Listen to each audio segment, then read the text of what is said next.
and welcome to today's webinar, Addressing the Top 3 Ways to Overcome Your Budget and Operations Challenges. I'm Ann Cosgrove, the Editor-in-Chief of Facility Executive Magazine, and this webinar today is presented by Canon Business Process Services. Before I introduce your speakers today, I'd like to cover a few housekeeping items for you. First, please note the control panel that's on your screen. This is where you can submit questions in the question box in that panel. Please send your questions in at any time, and your speakers will address them either during and after the presentation. Also, please note the orange arrow on the left side of the control panel. Clicking on that arrow will either expand or collapse the panel, so please be sure it is expanded so you can access that question box. If at any time you experience a technical difficulty, please send a message to us in that question box and we'll reply to you quickly. And now we'll have an overview of our agenda for the hour. Today, your two speakers will be addressing facility services. There will be industry trends discussed, along with challenges facing facility management today, diving then into the top 3 ways to overcome the challenges: people, process, technology. And then there'll be a discussion of effectively teaming with a managed services provider, along with some Canon case studies, and then that's when we will get into some Q&A at the end, and as I mentioned, during, if you send in questions during. So with that, I will introduce your two speakers for today. Brendan Akista is National Accounts Executive with Canon Business Process Services, and Brendan has more than 20 years of experience in managed services focused on service excellence, client satisfaction, and business optimization at client sites. He has extensive experience working with facilities and operations professionals on improving their operations at complex facilities, advancing logistics, document management, and workflow solutions, and print and mail services as well.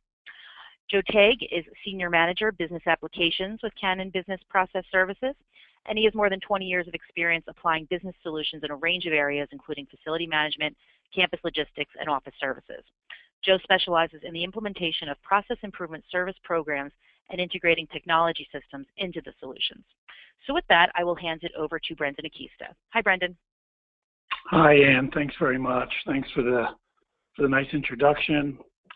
Thank you for the chance to make this presentation. And I just want to thank all the participants and attendees for attending today's presentation. Here we just talk a little bit about who we are. And this is really just a very brief overview, just so people kind of know about our organization. You may or may not have heard of us, but Canon Business Process Services is just a subsidiary of Canon. Canon is usually synonymous with cameras, but Canon's a $31 billion global revenue organization, leads 3rd overall in U.S. patents registered in 2015, clearly a very admired company by Fortune magazine, and they're headquartered in Melville, New York. So as I said, we're a subsidiary of Canon. Our corporate headquarters is in Manhattan, and we've got offices all over the country.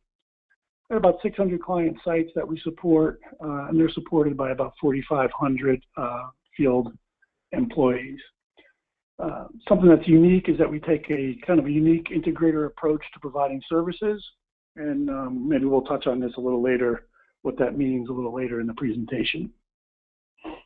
One of the things that really doesn't show up on this slide is that Canon Business Process Services was founded in 1959 as an on-demand courier company, and I think really what's important to our clients about that is we've now got about 60 years of experience in how do you find, recruit, train, manage, motivate, career develop, entry-level and middle management employees, and that's something that we're especially good at.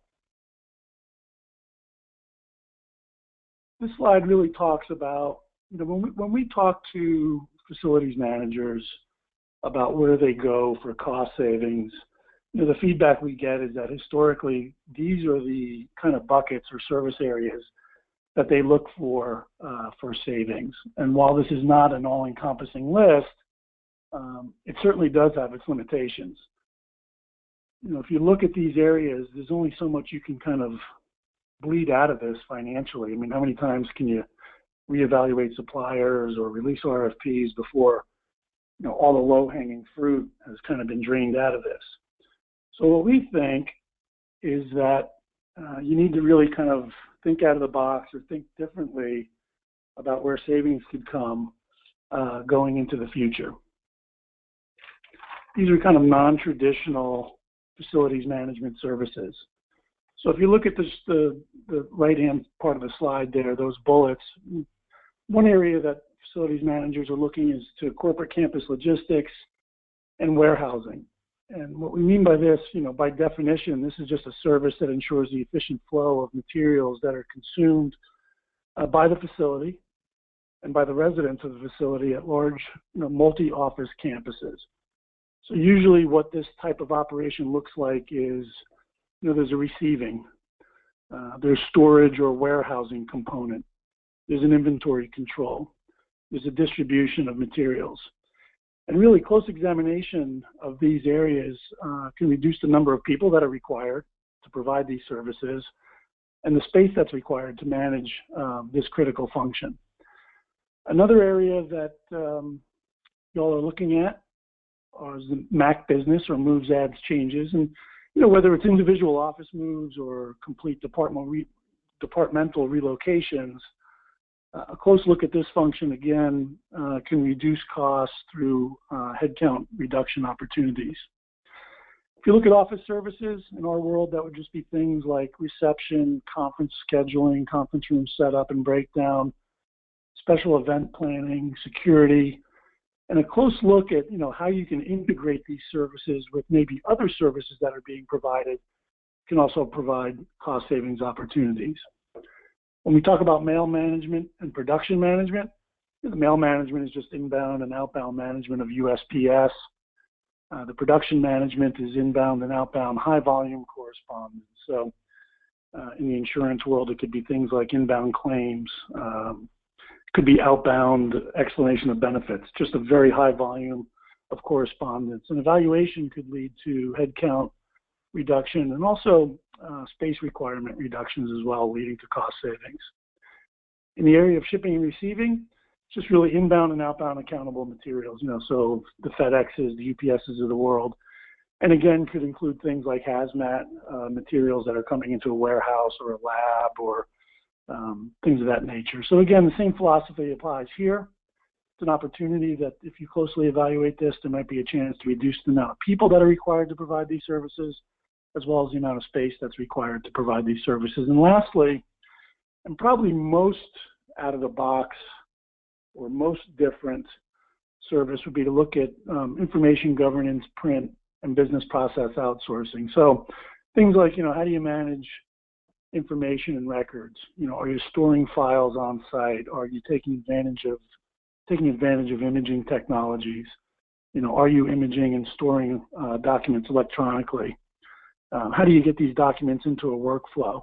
And the answers to these questions can greatly impact space and headcount requirements and obviously costs. So again, this is an area that, the big challenge in looking at these types of functions is that historically they might reside outside of the span of control of facilities managers. But a good example is, on the information governance side, we were working with a large insurance organization that came to us and said, we've got to free up space, we've got to reduce costs, we have more people coming into our organization, we don't want to lease more square footage, what can we do? And we basically went to them and said, you're now storing files at a departmental level. It's got its own customer service issues, but from a pure cost and square footage requirement, you're storing about 80,000 square foot of files in Class A space in your corporate office. So we designed a program for them where they could take all those files, put it in a centralized location, a warehouse, much cheaper space. And ultimately, to take it a step further is, and this took a couple of years, but over the course of about 3 years, we ultimately imaged all of those files for them and got them out of that warehouse. So a tremendous cost savings and a great improvement in customer service, because now information was readily available to everybody on their computer at the touch of a button versus trying to requisition files and get that information. So there's just a good example of that. If we talk about trends and kind of what we're seeing in the facilities and real estate marketplace, we're seeing the expansion of centralized campuses. And This is really in order to close down more regional offices. So we're seeing a lot of regional offices or offices around the city consolidate into one centralized kind of campus environment. And it's really going on for more than just the reason of reducing space and trying to save money. Companies are trying to create, collaborative work environments where people get a chance to interface with each other on a daily basis, work in the same space. They're trying to create a work environment that enables the company to both recruit top talent, but also to retain top talent. So they really want to create a friendly, collaborative work environment. We're also seeing the engagement of organizations with corporate real estate and facilities management companies. So companies are going out and hiring the likes of and we'll give them a little plug here, the Jones Lang LaSalle's and the CBREs of the world to help manage your real estate portfolios. And we're really witnessing the integration of facilities management. So what we mean by that is really the consolidation of all of the services that we just discussed under one supplier. And this provides efficiencies, eliminates redundancies, streamlines the supply chain, leverages the resources that are already on site, reduces headcount, reduces space, provides cost reductions, and in the end, more importantly, or equally as importantly, it improves the level of customer service that's being delivered to the residents of the campus. We talk about some of the challenges that you're faced with right now, and I'm not going to hit on every one of these bullets, but if we just highlight a couple of the top ones here, facilities managers are telling us we have to save money. There's just no way around it. We just have to reduce costs. We're being given a reduced budget. We've got to find ways to operate within a reduced budget. And I think one of the interesting things that we find when we talk to facilities managers is that, from about 2009 up until about a year or two ago, this was a little bit of a more manageable process. Companies were coming out of the financial crisis. They were typically downsizing. They had less employees. And just as a pure function of downsizing, it became possible to reduce their facilities budget. But what we've really seen over the last 18 months, last year, companies are really entering into more of a steady state, or they may be growing. So it's getting harder and harder to find cost savings opportunities. The other thing is the challenge is, in light of trying to save money and having fewer resources, deliver a high level of customer satisfaction. End users are not becoming any less demanding. Companies are not lowering their expectations for customer service. In fact, they're raising them. If you go back to what we talked about earlier, we want to create an environment where we can attract top talent. We work with a large energy company, and one of the things that they tell us is that we're no longer competing with other oil and gas companies for talent. We're trying to get people away from the Googles and the Apples and the Nikes and the Microsofts of the world.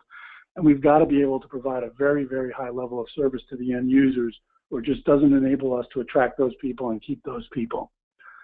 I think the last one that I wanted to touch on is really this, make sensible changes with little real or consistent data. So it just becomes very difficult to kind of make decisions on how you can change things in order to save money and provide high levels of customer satisfaction when you might not have consistency in how you do reporting. So how do you measure a spend? There's one group doing it by the square footage that's out there. There's another group doing it by head count. How are you charging back for services in an environment where maybe different departments unequally use the services that are being provided at the facility? So these are the things that just come up as a challenge, and the ones I feel like I covered are probably the top 2 or 3 that we hear the most often. So what are the top 3 ways you can overcome these challenges? We talked earlier about think different. Look at non-traditional services. Don't just immediately go back to the historical services that you look for cost savings, because historically, again, they've been kind of wrung out. there's no more low-hanging fruit there. So we talked about looking at non-traditional services, and inside of these services, we feel like there's three major components or buckets that have to be closely evaluated. And the challenge, it sounds simple, but the challenge in evaluating these buckets, especially for an internal operation, is, where do you find the time or the energy or the resources or the expertise to be able to evaluate each of these different functions for cost savings and customer satisfaction improvement opportunities. Whereas really a qualified outsource provider can help you evaluate these functions. And the things they'll look at is people, process, and technology. So evaluate people, within the soft services and outside of the soft services. And we talk about soft services in a facility, I guess what we're really talking about is everything that's not like HVAC, hard building maintenance types of services. So evaluate the people. How are the operations staffed? Do the people have the right skill sets? Is the right kind of management in place? Or resources being shared? We'll evaluate process. So to look at soft and inside soft services and outside of soft services. So how you manage business processes, things like accounts payable, claims processing, records management, production print. How you manage these could have a significant impact on the amount of staff that's required to manage these operations, as well as the amount of space that's required. I mean, we go back to the story earlier about the insurance company that we're working for. That was a business process. And again, it's a challenge because it may have fallen outside of the responsibilities of a facilities manager, but the facilities group got with the stakeholders of those operations and found a better way to impact their budget and to provide services for the end users. So, that's really a chance to buy yourself back some very much needed space. The other thing to look at is technology. So how are you using technology to manage, facilities work orders?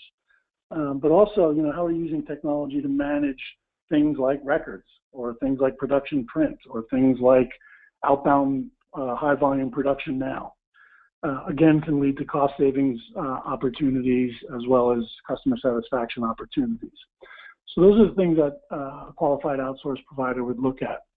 And if we dive a little deeper on start out with the people side of things, again, for anyone that's read, Jim Collins' Good to Great, I think you'll recognize some of the terminology and the approach here. But it's really the first thing you look at is, get the right people on the bus and the wrong people off the bus, and get everyone in the right seat on the bus. And internally, that's sometimes a very difficult goal to achieve because of HR constraints. It can be a difficult task to undertake, whereas a qualified outsource provider will, one, provide the flexibility to achieve this change, and two, can provide the expertise to make those changes happen. We talk about leadership, strong leadership. I mean, when we measure performance and productivity and customer satisfaction, we always see that interchangeable lower-level clerical staff that are led by strong leaders score much higher than when we have, a stable clerical workforce and maybe an unstable or weaker management. So really just having strong management is key within these operations. Then these last few bullets I would really put in under kind of one big grouping, which is, better recruiting, increased training, career development rewards programs. I mean, if you look at facility services historically, is just a little bit of a no thank you business. There's just no way around it. And organizations are typically set up, an energy company is much better, and their HR group is much better at and is more geared toward how do I find great geologists, not how do I find a great mailroom clerk. A chemical company is looking for scientists. They're much better at vetting and recruiting scientists than they are warehouse managers. Whereas an outsource provider, this is their business, this is what they do. They are geared up to recruit hourly wage and middle management types of employees. And then training, development, reward programs. Again, the challenge on an internal operation, you're not really set up to do that. Most companies reward top salespeople or the rainmakers of the organization. They're not necessarily sitting around thinking about how do I develop a program to keep our warehouse team motivated to deliver world-class service each and every day. Whereas as an outsourced provider, that's your core business, that's all that you do, and you have established programs to be able to provide to the people. And on the career development side, there's typically not a lot of headroom available to people that work in these types of operations in an internal operation, whereas with a qualified outsourced provider, there is headroom, there is opportunity for advancement. There are other sites where the similar services are being provided. So there's a whole different world that becomes opened up to these people. And in the end, just really allows us, when we assess these types of operations, and we put in these types of programs for people, historically we've been able to reduce the labor cost for facility services by about 20%. Joe, I think if you want to just talk about process and technology, I could hand it over to Joe Tagg. Thank you, Brendan. I appreciate it. Good afternoon, everyone. We appreciate that you've taken some time out of your busy day to attend this program today. I'll talk a little bit about driving cost improvements through defined process measures. Now, Brendan touched on a lot of different types of things where we're addressing process changes. Facility advancements has allowed us to identify staff synergies out there. You want to look at to eliminate redundancies, and the implementation of process modification and improvement events certainly is a great place to start. Some of the things that we listed on here, the staff synergies, we're all very familiar with that. There's kind of a core business that all the managers go through, looking at how we can do things with less people, more efficiently, all along that lines. Well, some of the other things I've added in here, like Six Sigma, which is a disciplined, data-driven approach, Kaizen and 5S events, which are defined improvement process events, usually done by the process owners or a scope of processes for improvement in those areas. And 5S events are more of the cleanup or more of the visual order, organization, cleanliness, and standardization. From that category areas, you see a lot of different things occur while finishing and going through these type of events. It opens up windows of opportunities, windows for change in those environments themselves. You go along the bottom, you talk about defined or redefined SLAs. All of us are typically under contractual obligations for SLAs with our clients or the companies that we work for. We try to identify those areas that have experienced scope creep. Maybe they have changed on those SLAs. So it's not a bad idea to reevaluate and take a look at those SLAs which could have been around cleaning or waste disposal, landscaping services, building maintenance, light services in that respect. We had a client not too long ago wanted to take a look at some of their older SLAs and how they've changed over the years, and we were actually able to look at one where we actually changed a timing mechanism within that SLA from 4 hours to a same-day SLA, and it ultimately saved over $200,000 annually. Because if you look at the model of the labor involved to finish something in a 4-hour window, has much more emphasis on it than if you have labor to actually fit that job into a same-day type of SLA. So those are some of the things you want to look at from an SLA standpoint.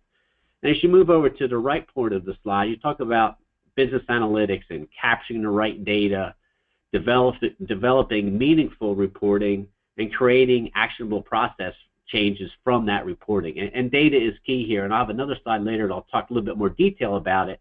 But in this case, KPIs, performance management, what do the KPIs mean to us in the facility environment? We're quantifying and measuring different things that demonstrate how effective we are at doing our job. So those are key areas, again, to re-identify KPIs, whether it's gross FM costs, the number of end-user complaints that we might see, percent of work completed that is reactive. An interesting statistic on KPIs on the reactive standpoint versus a proactive high-level maintenance approach, it typically costs 4 to 6 times more to handle a reactive process within your environment than it would if you had it scheduled and you had it planned. So really the target for reactive type of scenarios would be around 20 to 30%. So you want to actually schedule or have a scheduled maintenance type schedule for 70 to 80% of those. So measuring that helps you identify where you can make potential changes within that environment, all of those together helping to drive those cost improvements. Again, the ultimate goal is drive those cost improvements on a daily, monthly, and annual basis. And again, each on their own is very good, but if you add one or more of these together, all of them together, they become noteworthy. Next slide, Brendan. And before we move on, I believe we do have a poll. Excuse me, Joe. And Very this good. is where we would like to ask all of you out there in the audience to please take a moment to read through the question and cast your vote. And the question is, do you currently use tracking and productivity software to aid in facilities management? Please select one. Yes, I am using off-the-shelf FM software. Yes, I am using homegrown FM software. No, but we are in the process of implementing FM software. No, but we plan to install FM software this year. Or you do not have any plans to leverage FM software. Please take a moment to cast your vote, and we will show the results shortly.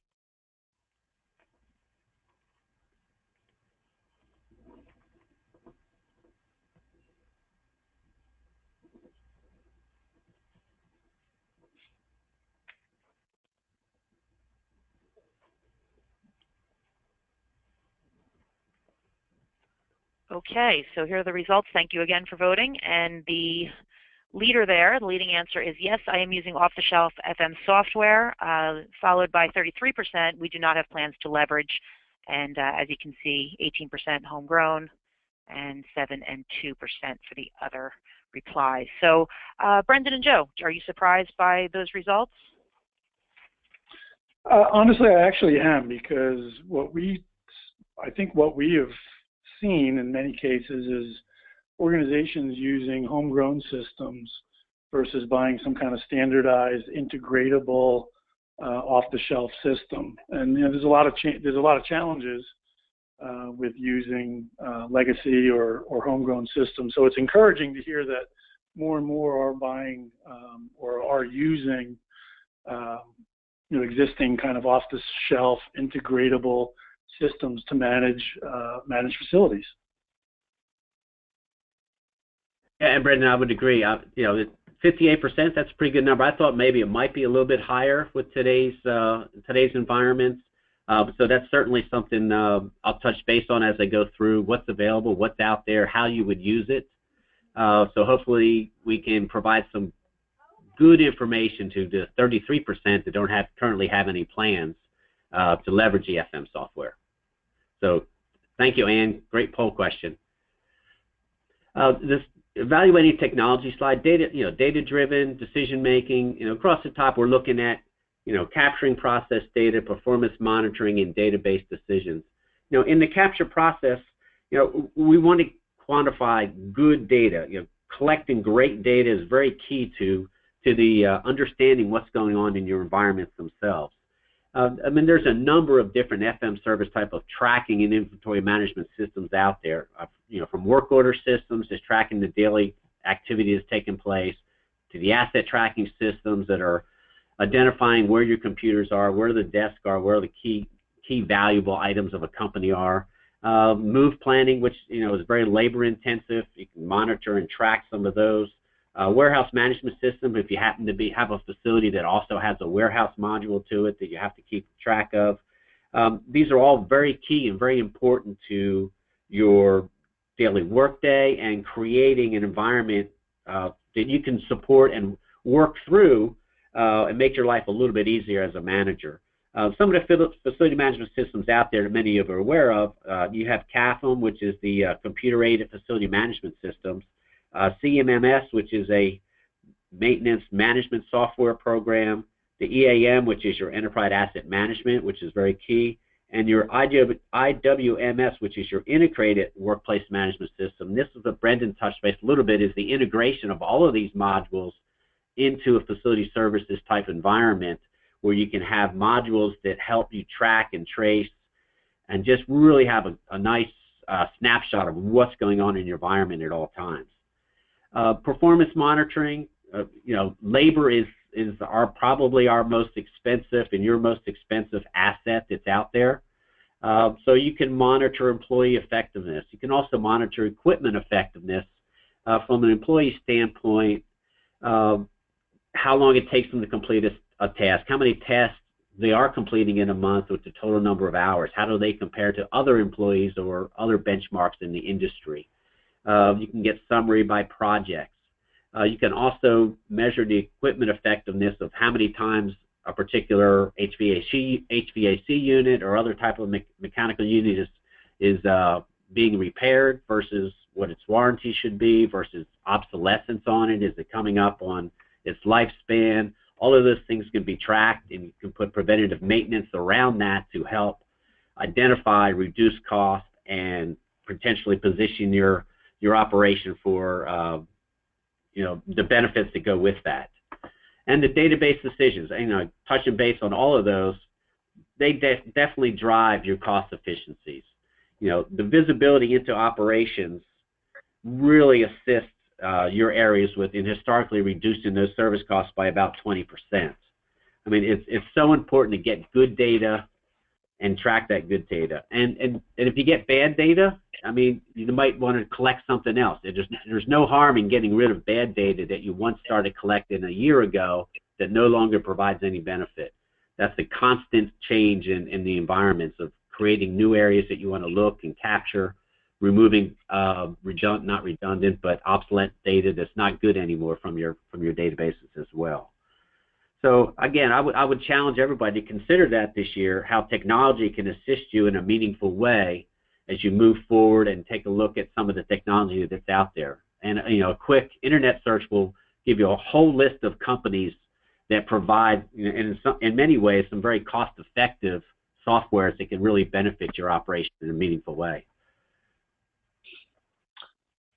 Joe, thank you so much. Yeah. Hey, Joe, thanks very much for taking us through the technology and the process.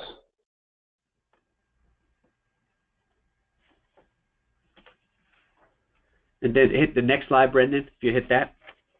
Yeah, hang on. Sorry. Go ahead. And this is kind of a wrap-up slide. You're really looking at how all of the pieces that on a daily basis tie together. What we're looking to help and kind of relay to you as a manager out there in the field.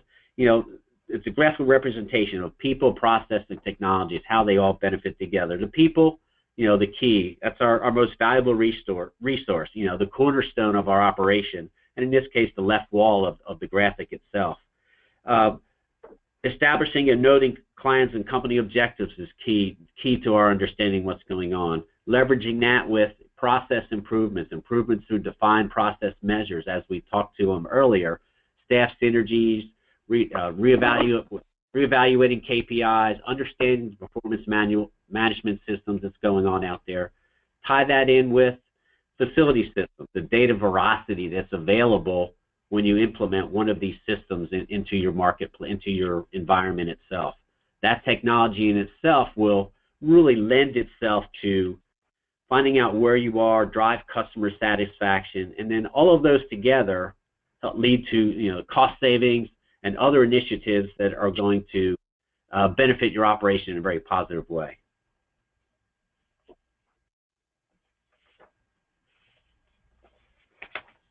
And then, Brendan, next slide. I've handed it back to you, I believe. Yeah, thanks very much, Joe. Appreciate that. So we've talked a lot about looking at non-traditional or different areas of facilities that you may not have thought about before. And we've talked about what components of those areas you need to look at: people, process, and technology. And this slide really just talks about what a typical engagement between your organization and a qualified outsource provider might look like. So it really begins with, or starts with, collaboration. You really need to be working together to establish goals, establish objectives, set baselines, and that really moves into then the assess and analyze phase of the relationship. And this is where qualified, credentialed, solutions architects are looking at the different functions and evaluating people, process, and technology. And they're designing the processes or making recommendations. And during this phase of making recommendations, again, working together with the client to fine-tune those recommendations and come up with a final designed process. You would move from there to change and transition. So change and transition is really nothing more than if it made sense what you all collaborated on, and it made sense what the outsourced provider was recommending, you would move on to implementing those recommendations, and that's the change and transition process. You then move on to managing the operations, and this is really where you're kind of laying the foundation, getting the right people on the bus, wrong people off the bus, putting into place new process designs, really laying the foundation for more future world-class service, and that's the improve and control phase, where you're just constantly looking for continuous improvement. Some of the events that Joe talked about, you know, Six Sigma, to have best practices, people look at the existing state and look for opportunities for improvement, to conduct things like Kaizen events and 5S+1 events to look for opportunities for continuous improvement. And I would say really on this slide, and I'm certain many or all of the attendees on this call have been through some kind of similar process with a supplier or maybe even internally with a Six Sigma or continuous improvement team. But I think what we find, maybe the riskiest phase of this whole process is that change and transition phase. And you've been collaborating with the supplier, you've been communicating, but I guess what we would recommend is that during this phase of the relationship, communications would really have to be at an all-time high, because there's a change management component to it where end users need to be made aware of what's going on. There's a lot of training that has to happen. There's a lot of changes in workflow and processes. So that's probably, that's a 60, 90-day period that really needs to be managed carefully, and something that a lot of thought needs to be put into. We just move on to some case studies. We've got two case studies here. This first one, and I'm not going to read these to you, but I'll give you the short story. This was a large energy company that was consolidating onto a large campus. They needed to provide services, and by their own admission, they lacked the resources, they lacked the expertise and experience to even establish what services at the campus could be integrated. How many people will it take to provide these services? What are the safety risks? What are the most effective processes, and what best practices could be brought to the operation? And in the end, they leveraged our resources, our expertise, and our experience, and we developed an integrated corporate campus logistics solution that delivers very safe, efficient, cost-efficient, and high levels of customer satisfaction. So it's something they were able to wash their hands of, and something they were able to achieve without tying up resources of their own. This next case study is very much the same results, but very different in that the first scenario were operations, facility services that had to be created from scratch, and these were mature, established operations. This company was going through a merger, and they absolutely just had to save money. So we're collaborating with them on the very front end, clearly setting expectations for cost savings, putting percentages and dollar amounts out there that have to be reduced, establishing, one of their major objectives was they had to eliminate headcount. It's kind of a Wall Street thing, but they just had to reduce headcount. They had already gone through layoffs, but they needed to even go a little bit deeper. So outsourcing became a solution for that. And again, in the end, they leveraged our resources, our expertise and experience, and we completely re-engineered how mail, shipping and receiving, warehouse management, and production print are being managed. And in the end, with no degradation to services whatsoever, we were able to save them $1.25 million a year at one particular campus. So that's just another good case study. And this is the last slide, just a couple of key takeaways for everyone to think about. I think in the end, we can either reduce costs or improve customer service. You can do both at once.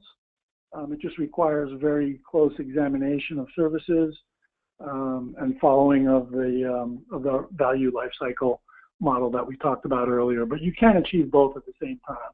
And it's more than just traditional services that can impact your facility's budget. So it requires a little bit of progressive, creative thinking. The view of the purpose of a facility is changing. It's no longer, it's not just a workplace.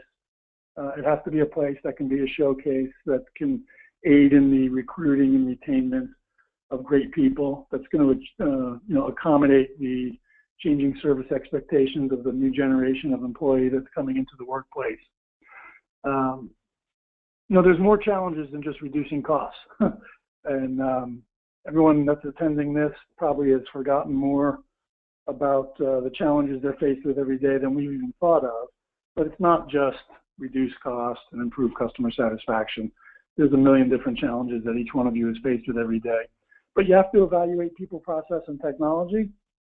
And I think that last bullet is, the way to do that without tying up existing resources, maybe a chance to put a fresh set of eyes onto operations, a chance to just get out of the day-to-day, kind of pull your head up out of the weeds of, just trying to get through the quarter or the month or whatever the case might be, to just engage a qualified outsource provider in assessment and look at the different operations and see if there's opportunities to improve services and reduce costs. So that's what we had for our presentation today. Again, we appreciate everybody attending. And I think at this point, we would just open it up for any questions that anyone might have. Yes, we will. Thank you very much, gentlemen. Yes, we do have some questions, and I will pose them to you now. First, let's start with, as far as the 3 steps that were covered, advancing people, processes, and technology, the 3 pillars, so to speak, of making some changes and improvements. Can you just talk about where it makes sense for facilities people to start in this process, and which step might provide the most cost savings? What does that look like? So I would say, it's if you engage with a outsource provider, you look at, pick to where to start. Just pick a particular function. So, how is warehousing and distribution of those materials being managed at the campus? What are the goals? What are the driving factors for wanting to look? Is it because services are deficient and materials aren't efficiently getting to end users in a timely fashion, or is this, this is just a cost savings exercise that we have to engage in? And then that process is to really turn solutions architect or analysts into those operations, and they can very kind of discreetly observe operations. And these are typically not, McKinsey level studies where there are teams of people in for, weeks and months. It could be, an analyst or 2 observing operations for a couple of days, spending some time with the management, maybe working with the different shifts in the operation. And that enables us to come up with recommendations and to sit down with the client and kind of fine tune those recommendations that could ultimately be implemented during a change and transition phase. Right, and Brendan, and Brendan, it's Joe. If I can add to that, I definitely start, and I think you hit it right on the head. You start in the process area, processes that seem to be, redundant, unnecessary, or maybe unusually complex. From there, you'll see a natural progression of labor possibilities and technology requirements that would come out of just identifying and reviewing those. So that'll help drive it as well. Thank you. And along that vein, if there was a facilities person that wanted to, and this question is for me, wanted to begin this journey, so to speak, or looking at improvements, what would you say, and I imagine that it varies, but what would you say is kind of the timeline? I know you had mentioned 60 to 90 days in terms of starting the process and then maybe getting a plan in place, if I'm correct, but then how long until maybe an organization is seeing the first results? And again, I understand there's probably a lot of variables, but from implementation or beginning of implementation to first results, is there an average there, or what could you say on that? Yeah, that's a good question. And it is going to vary greatly depending on the size and scope and complexity of an operation and what we're looking at. But a typical timeline for engagement would be, starting with collaboration to establishing goals and what you want to achieve, to the time that you have a fine-tuned kind of plan in an organization's hands. That's really no more than 30 days, provided that there's access being, granted and all that. That's really like a 30-day plan. The transition, if in fact that organization elected to, and in some cases organizations elect to implement some of the recommendations on their own, or we get hired. When we get hired, that transition phase is really, again, depending on size and scope and complexity and how we're dealing with the people. That's a 30, 60, 90 day, 30 for maybe a simple type of operation, 90 days for a more enterprise-wide complex type of solution. And then during that period, you're really just laying the groundwork. So we don't want to set any false expectations that are immediately going to turn an organization's world upside down and deliver, millions of dollars in savings during that period. I mean, what we absolutely are hoping for is that it becomes the transition becomes a bit of a non-event. That there's, that we're just then being able to move into continuous management and continuous improvement. And I would say that's 6 to 9 months, and then forever after that. So if you begin to look now, you could have an impact in your business in 2017, I guess is the short answer. Thank you. So then I have another question that Brendan, you may want to answer, and Joe, of course, jump in if you would like. Several property management firms have moved towards a more flexible and modified outsourcing integrated facility management model. This is where the client retains their FM institutional knowledge and supplements their respective FM teams with subject matter experts in hard and soft services, new work order technologies, help desk, strategic sourcing, and more. JLL calls it their Flex program. What is your experience with this model? So we do act as a subcontractor in many of those cases. So it becomes that an organization can really get maybe the best of the best. So it becomes a very simplified solution for the client in that the corporate real estate company, JLL for instance, can provide one budget, one number to a client to manage all their facilities, and then subsequently subcontract.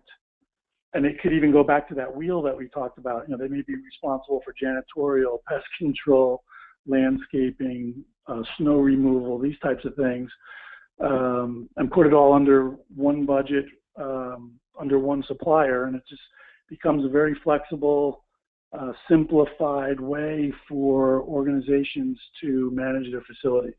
And we do play a role in that, they'll sometimes subcontract many of the areas that we touched on earlier to an organization like ourselves. Thank you. Does that answer the question? Yes, and we now have a question about assessing staff, just to drill down a bit into the people part of the equation. Early on, in the presentation in Maximizing People, you had mentioned assessing staff can reduce facility services by about 20%. How do I begin that facilities assessment? I think you covered it a little bit, but if you can add a few more points on that. Yep. I mean, it goes back to that engagement process. And as Joe said, we're probably looking at process design first, and then extrapolating back out from that. What does that mean to the people? How does that impact the amount of staff that's required to deliver services? But we do, and any qualified outsource provider would provide the flexibility to retain legacy staff.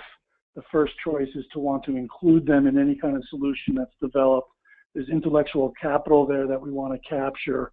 We want to create opportunities for these people. So it's just part and parcel of the overall assessment analyze process.